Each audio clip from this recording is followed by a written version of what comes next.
receive your emails in Blackboard. And so that leads me to the next part. One of the most important things that we need to talk about, because one of the things that can be the most confusing, is the navigation or course menu.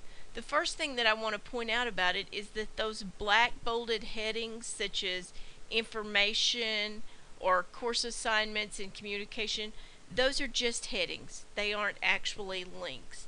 You'll see that under information you have syllabus, again because being able to access that syllabus anytime you need it and not just the first week is so important. And you also have instructor information.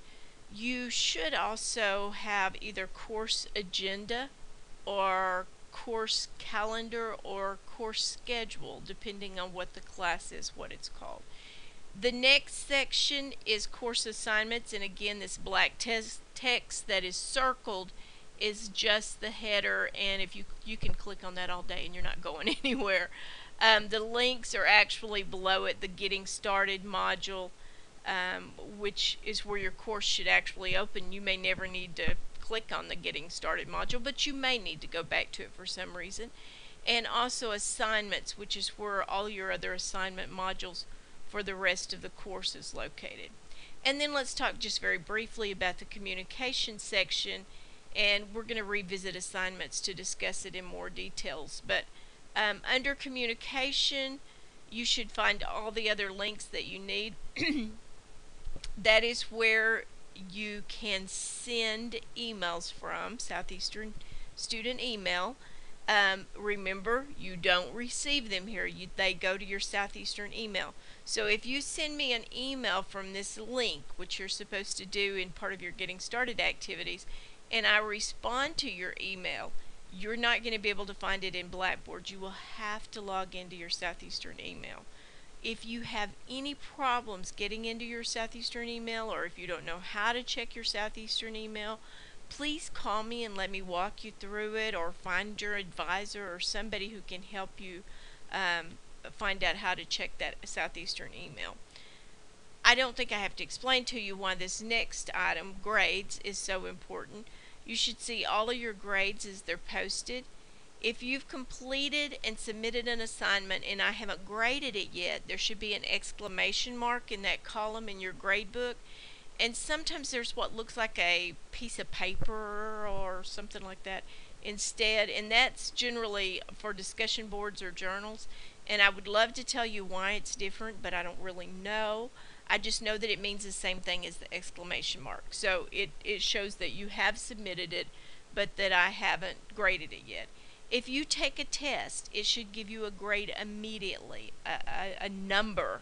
Okay, so if there's 25 points possible and you get all of them right, you should see a 25 out of 25. Unless there are essay questions, and generally I put the essay questions, if I have them, in a separate test. So there might be a part 1 and a part 2 of the exam. That way you can get immediate feedback on the multiple choice, true, false, those kinds of questions, and then there will be a second part that I actually have to grade. And speaking of grading, if you don't get a grade on something within 5 days of the due date, call or email me. There is something wrong. I generally grade very quickly, and the only exception to this 5-day rule might be research papers, depending on the length, and sometimes they might take a little bit longer, but not much. So if you don't show a grade for, particularly if you don't have a grade for 2 weeks, please call and let me take care of that, because it means that for some reason, and over the years we have had it happen occasionally, it's like there's a glitch, and so it'll be there, but it just doesn't show up when we look to see what needs to be graded. So just do be careful and keep an eye on your grades and make sure that you're getting grades. And that's not just in my course. You should be very diligent about watching your grades in all of your courses. And I'm never offended if you call or email me about something not having been graded. Generally, an email is better in that instance, and here's why. If I'm in my car going down the road and you call me, by the time I get home I may forget either that I'm supposed to check on it or which assignment it is I was supposed to check on. But if it's in an email, then when I'm stationary, I will be able to go back to it and see what it is that I'm supposed to be checking on. After the first 2 weeks, I told you that it's going to open here to this Getting Started page, but after the first 2 weeks, I generally change it so that your course opens to announcements, so that as soon as you log into our class, you see any new announcements that have been posted. And so now we're going to go back to assignments, and when you click on assignments, it takes you to a page with a list of modules. And right now, your list may be pretty short. This one has 2. As the semester goes on, once they are past due, they generally, I'll leave them for a week or 2 in case you need to go back and look at something, and then they go away. And the names on these modules may be different than what it is in your course, but you should have a page that's called assignments, and when you click on that page, you should have at least one module on it, and you can see that those module icons look different, and they are actually links. Okay, so when you click on that, the first one on this page is the Part 1 Introductory Module, Chapters 1 through 4, and you see that's underlined there. When you click on that module, then it will actually open up, and you should have everything that you need contained within that module. So when those modules open up, as this one has, the first thing that's going to be visible is the module checklist, and it should have the name of the module. So this one is the Introductory Module Checklist. Yours may say Week 1 or Week 2 Chapter Module Checklist, or Chapter 2 Module Checklist, something. There should be a name up at the top. And remember that these module checklists tell you everything you need to do and when it's going to be due. Once you're finished viewing or printing the module checklist, whatever works for you, it looks like that's the only thing there is to do, right? And that's when people sometimes panic and say, there's nothing on that page. She told me there was going to be a whole list of stuff and that everything I needed would be in there. Where are those wonderful links that she promised me would be here? And the answer is, it's just like Prego spaghetti sauce. They're in there. To the near left of the module checklist, if you look, you should see a table of contents. And if you don't see that, if you run your cursor up the edge of that module checklist window, you can see that line there where it should be. It should give you a sideways arrow about half the way up that allows you to open up that table of contents. Now it should be there unless it gets closed. And if all else fails and you can't open your table of contents module and it's not showing, call me, because you really do need to be able to see your table of contents.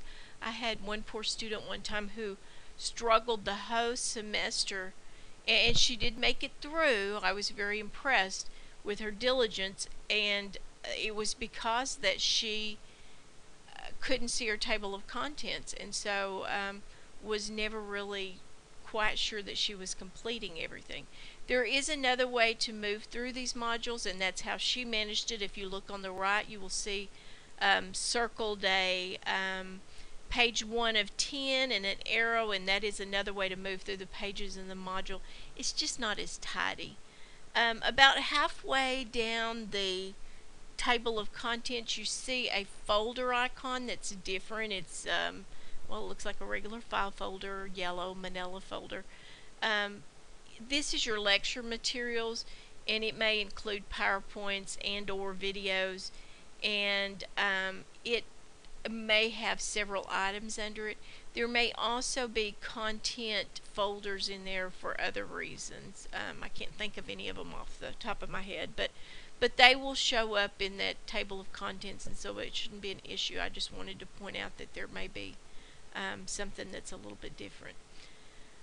You'll also notice that you can see the navigation or course menu still when you're in that um, module.